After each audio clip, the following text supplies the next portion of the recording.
Eh bien moi, dans la bulle à livre, je vais vous lire une bulle de lecture en forme de bulle de pensée.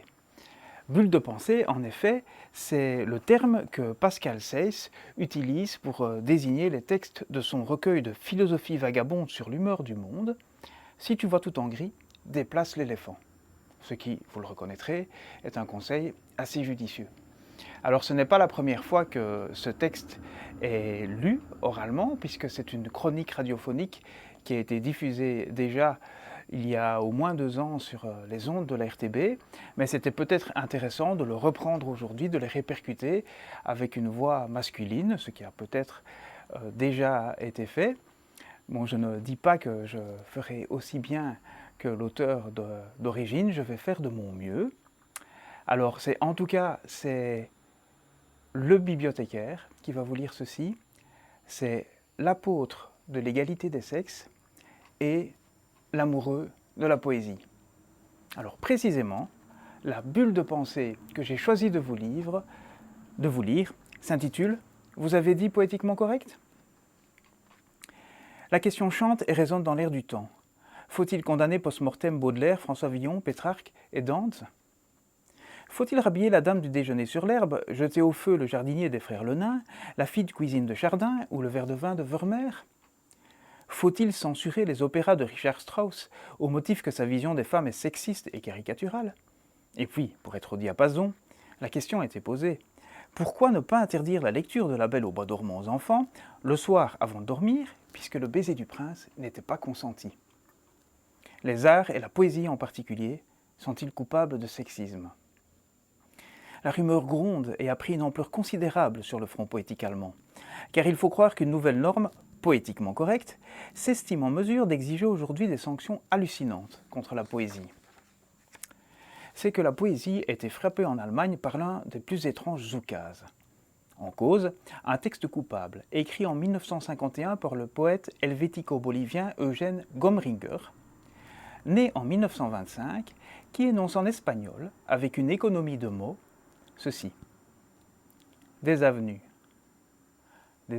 et des fleurs, des fleurs et des femmes, des avenues et des femmes, des avenues et des fleurs et des femmes, et un admirateur. L'Allemagne perd-elle la raison, ou bien a-t-elle tout oublié de sa sensibilité poétique? Car aussi invraisemblable que cela puisse paraître, c'est arrivé. Le poème Avenidas de Gen Gomringer, âgé aujourd'hui de 94 ans, a dû être effacé d'une façade de la haute école Alice Salomon.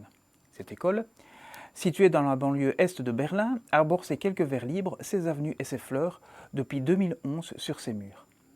L'école, qui forme des travailleurs sociaux et des éducateurs, porte le nom de la féministe juive Alice Salomon, et la porte-parole de l'établissement, Suzanne Richert, a estimé, ouvrez les guillemets, peu approprié de la parée d'un poème qui assimile les femmes à des objets.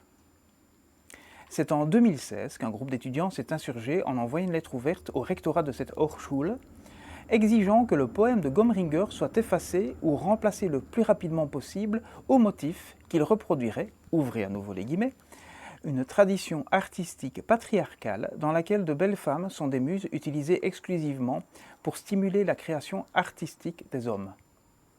Position pouvant être qualifiée de harcèlement.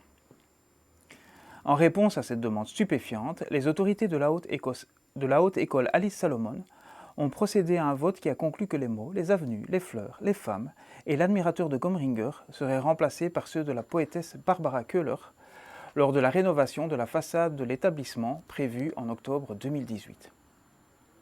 Faut-il se réjouir d'une victoire émancipatrice contre le fémicide ou le génocide? Ou faut-il s'inquiéter à l'inverse d'une atteinte à la liberté créatrice? C'est toute la question. Puis-je me permettre d'ajouter? Dans un article publié dans la Frankfurter Allgemeine Zeitung, la ministre allemande de la Culture, Monika Grütters, a commenté la décision de la façon suivante. Ouvrez à nouveau les guillemets.